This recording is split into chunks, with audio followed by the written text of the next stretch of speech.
السلام علیکم ورحمۃ اللہ وبرکاتہ۔ ناظرین، استقبال ہے آپ کا ہمارے یوٹیوب چینل حمد ٹی وی دیوبند پر۔ ناظرین کرام، اس وقت کی بڑی خبر آپ کے ساتھ شیئر کر رہے ہیں۔ جی ہاں ناظرین، بتلا دیں آپ کو کہ دارالعلوم دیوبند کے حوالے سے یہ خبر آ رہی ہے کہ دارالعلوم دیوبند ایک غیر منظور شدہ تعلیمی ادارہ ہے۔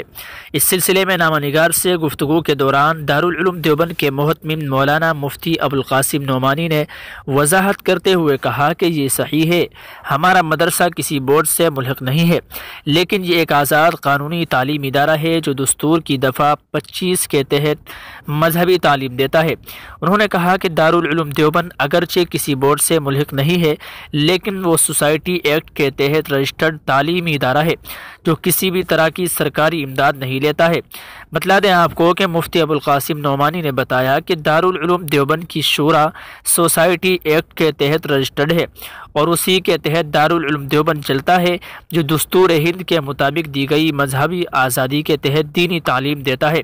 بتلا دیں آپ کو، انہوں نے کہا کہ سوسائٹی ایکٹ تعلیمی ادارے چلانے کا اختیار دیتا ہے اور جو ادارے اس ایکٹ کے تحت ہیں وہ کسی بورڈ سے ملحق نہ ہونے کے سبب غیر منظور شدہ کہے جا سکتے ہیں، لیکن غیر قانونی نہیں ہیں۔ انہوں نے واضح الفاظ میں کہا کہ دارالعلوم دیوبند گزشتہ 150 سال سے عوامی چندے پر چل رہا ہے اور اس نے کبھی بھی کسی بھی سرکار سے کسی طرح کی کوئی امداد نہیں لی ہے۔ دارالعلوم دیوبند دستور ہند کے مطابق قائم ہے اور دستور میں دی گئی مذہبی آزادی کے تحت تعلیمی سرگرمیاں انجام دیتا ہے۔ بتلا دیں آپ کو کہ دارالعلوم دیوبند ایک آزاد قانونی تعلیمی ادارہ ہے۔ ادھر اس سلسلے میں سہارنپور کے ضلع مجسٹریٹ اکھلیش سنگھ نے بھی وضاحت کی ہے کہ غیر تسلیم شدہ مدارس غیر قانونی نہیں ہیں بلکہ حکومت کی غیر امداد یافتہ ہیں جو کسی بورڈ یا محکمے کے تحت نہیں ہیں۔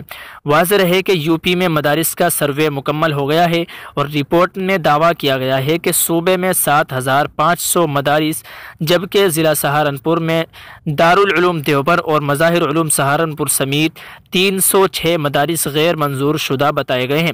وہیں سرکار کی طرف سے بھی یہ صاف کیا گیا ہے کہ سروے کا مقصد جانچ نہیں ہے بلکہ ڈاٹا جمع کرنا ہے۔